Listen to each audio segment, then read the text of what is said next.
This is the descent into the shadow, the breaking of the spell. Chain 1. The mask of pleasure. They told you pleasure is a reward. But what if it's a disguise? What if the chocolate, the scroll, the kiss, the laugh are not nourishment, but cover fire? What if the real thing you're chasing is silence? Welcome to Chill, Then Conquer. This isn't just another channel. This is a quiet rebellion against the noise, a space for men who are tired of chasing and ready to see. If you've ever felt that hunger for something more, something real, grounded, unshakable, you're not alone. Here, we don't escape the world. We study it. We master ourselves. And we move through life with calm clarity and unbreakable strength. So take a breath. Slow down. What you're about to hear isn't hype. It's truth. And once you see it, you won't be able to unsee it. Let's begin. Carl Jung warned us long ago. People will do anything, no matter how absurd, to avoid facing their own soul. And in our age of endless comfort, we are more distracted than ever. But distraction doesn't heal. It hides, and what it hides always grows stronger in the dark.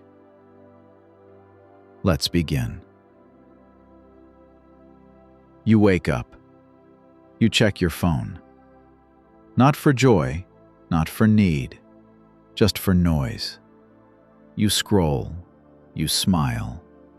3 seconds. Gone. Another post. Another escape. And the day is already dissolving before you've even touched it. Then maybe a snack. Maybe 2.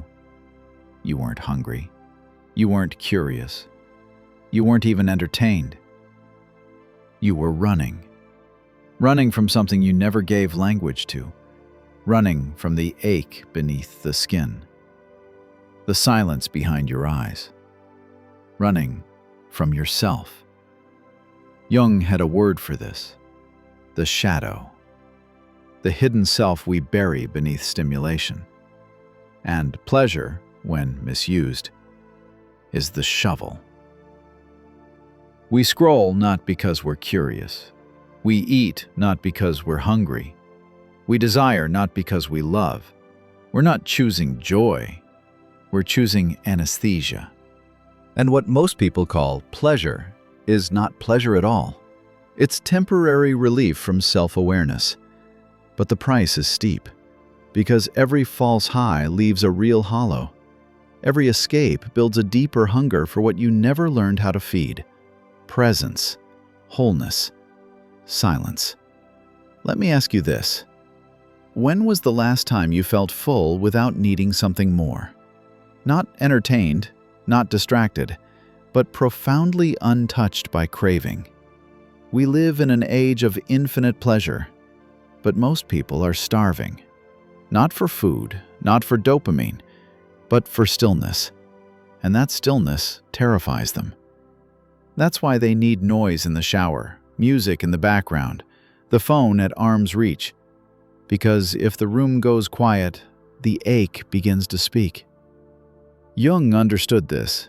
He knew that misused pleasure doesn't soften life. It delays the pain, then magnifies it.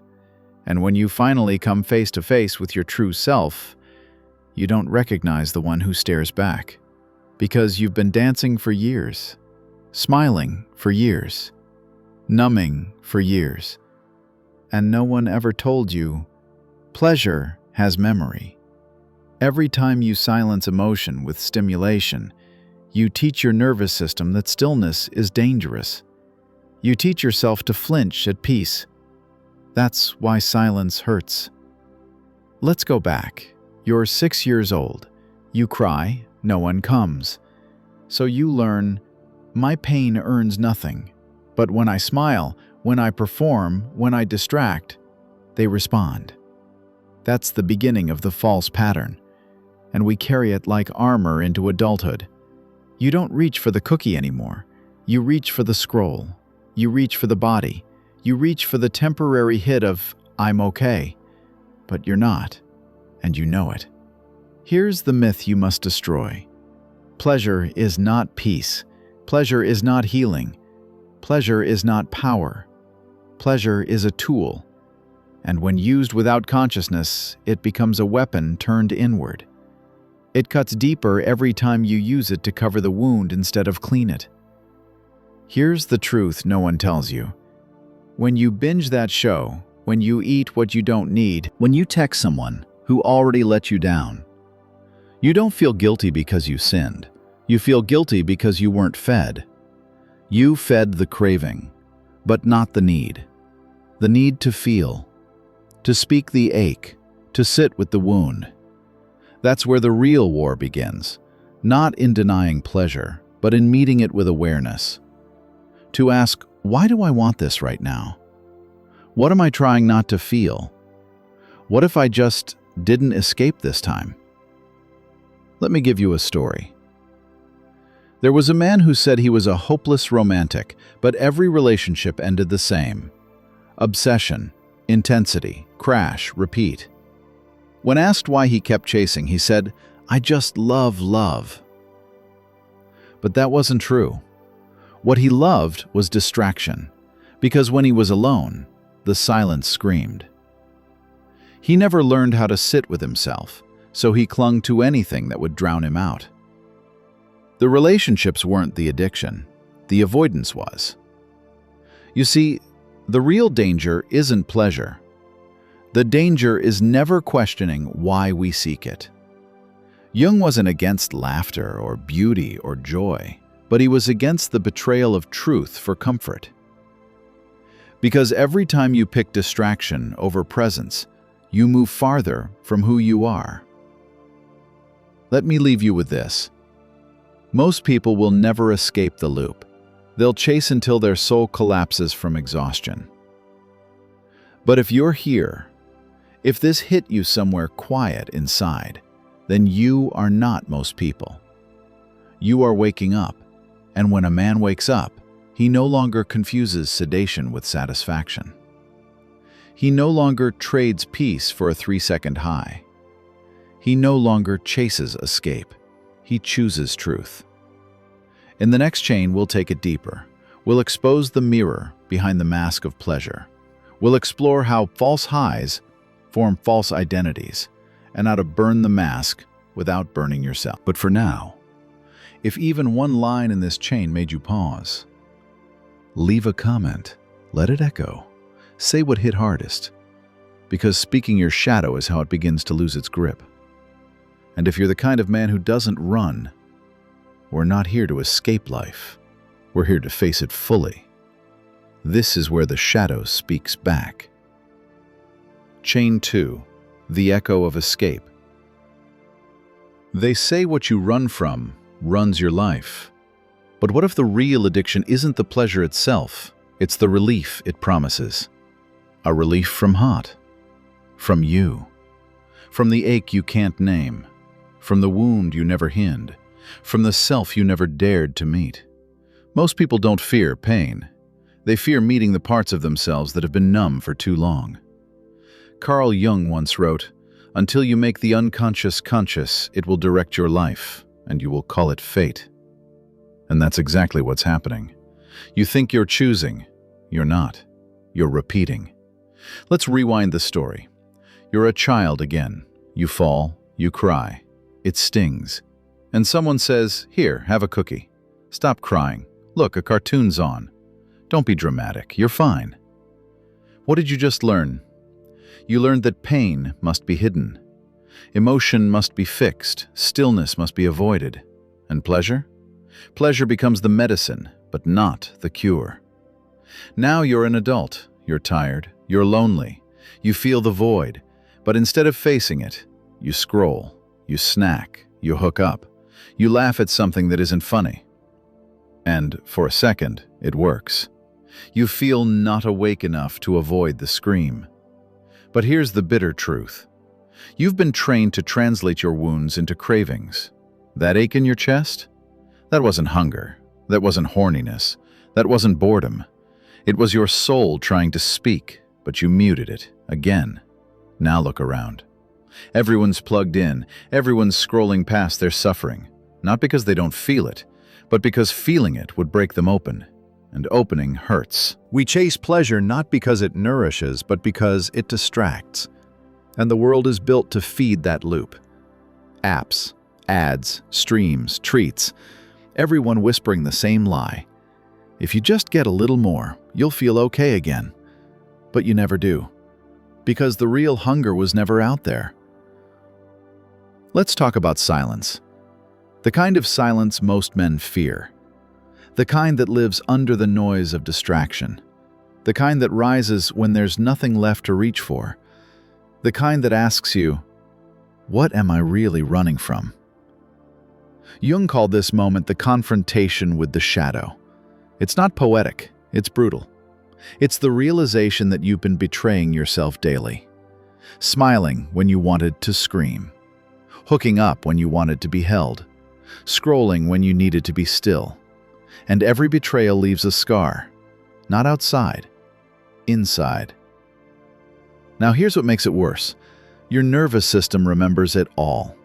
Every false pleasure, every fake laugh, every time you numbed the pain with stimulation. And now, you can't sit still. You can't be alone without background noise. You can't go 10 minutes without reaching for the phone. Not because you're weak, because you've been wired to escape. Pleasure rewires your body. Misused enough times, it becomes a cage. Let me give you a symbol. Imagine a house. Your soul lives inside it. But instead of going in, you build a carnival outside. Lights, sounds, candy, music. You throw parties, you smile. But the child inside the house waits, unseen, unheard. That's what pleasure becomes when it replaces truth. A distraction parade outside the home of your soul, and no one ever goes inside. But here's the turn.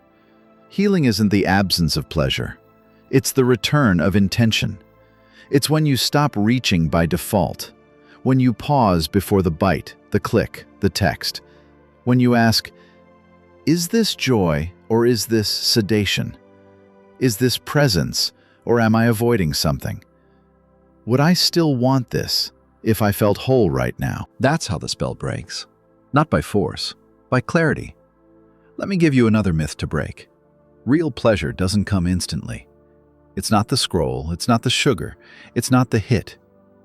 Real pleasure is quiet, earned, often hard. It lives in discipline. It's the peace after you didn't send that text. It's the strength after you didn't chase the high. It's the clarity after you sat with the ache instead of silencing it. And you know this already.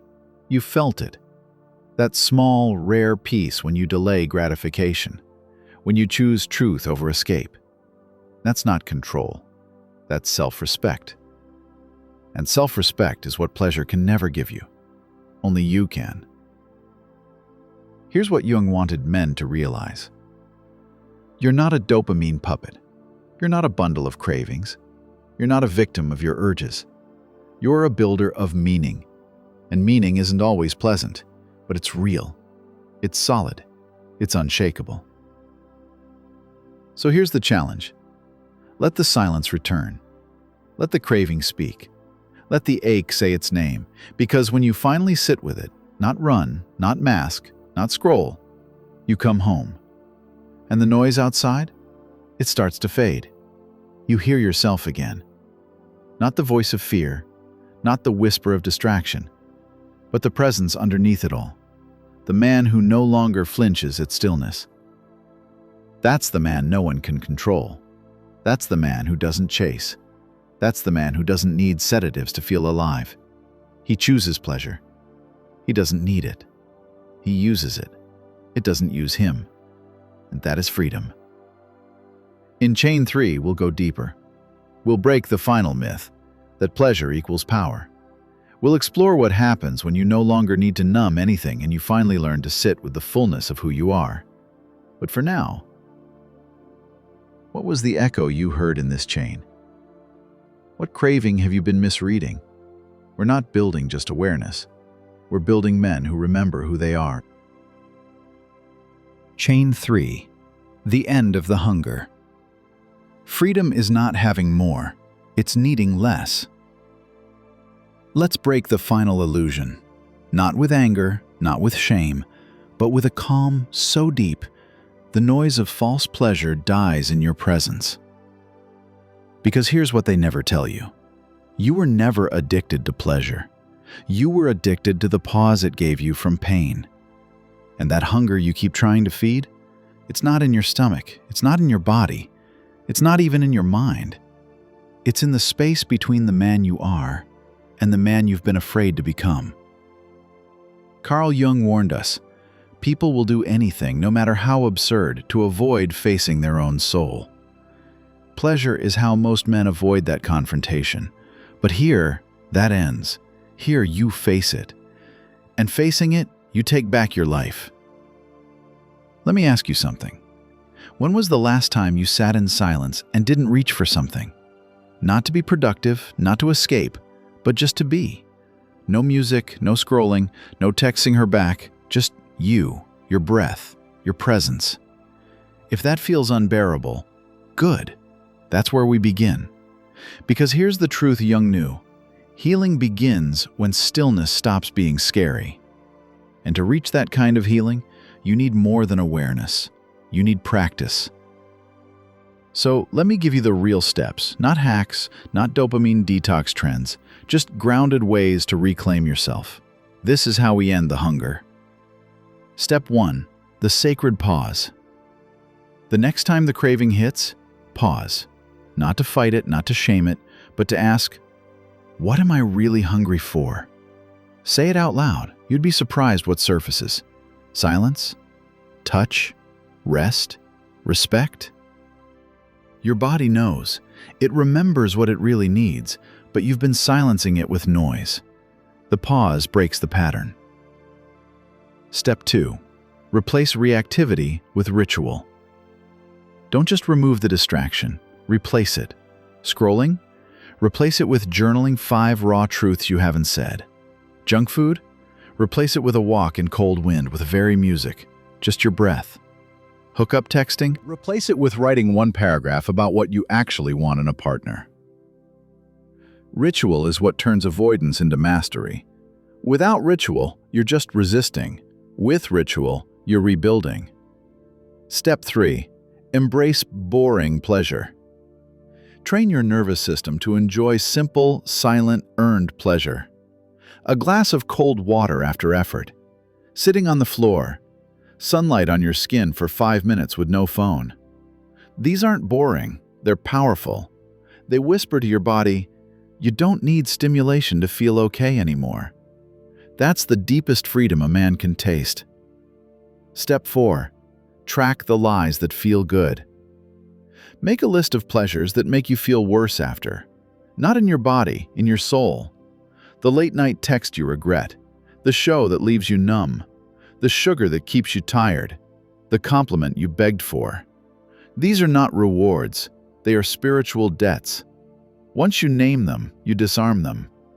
Step 5. Sit with the child inside. Once a week, sit in silence for 10 minutes and say this: I am safe now. I don't need to hide. This isn't woo-woo. It's neural rewiring. That boy inside, the one who is told to laugh instead of cry, to perform instead of feel, he still runs your reactions. When you speak to him, gently but firmly, you bring him home, and you become the man you needed back then. Now listen, this isn't about becoming a monk. This is about becoming a man who no longer loses himself every time the world offers an easy way out. A man who says, my peace is more valuable than this pleasure. My clarity is worth more than this craving. My purpose is louder than this noise. because that's what men like you are here to build. Not resistance, resonance. And once you've tasted that, everything changes. The party doesn't hit the same. The scroll feels like poison. The random hookup tastes like dust. Because your soul is no longer starving. Let me end this with one final story. There was a man who spent years numbing himself. He wasn't bad. He was just tired. He didn't know how to stop. Until one day, the pleasure didn't work anymore. So he sat down, turned off the lights, breathed, and waited. At first, panic, then ache, then grief, and after that, silence. But not the scary kind, the sacred kind. The kind that said, "You made it. You're here now. And you don't need to run anymore." That man still feels cravings, but now he chooses. And that choice is what made him unstoppable. So now, brother, it's your turn. No more numbing, no more craving what doesn't feed you, no more trading your soul for a scroll. You are not your hunger. You are the one who names it and feeds it with truth. If any part of this chain hit deep, tell me. Not just for me, for you. What hunger are you ready to stop feeding? And if this series helped you see something clearly, subscribe, because this is just one journey. The next one is even deeper. In the next video, we'll explore the real masculine discipline, not punishment, not control, but the sacred fire of focused life energy. Until then, stay present, stay powerful, and walk like a king who no longer needs to run. I'll see you soon, brother.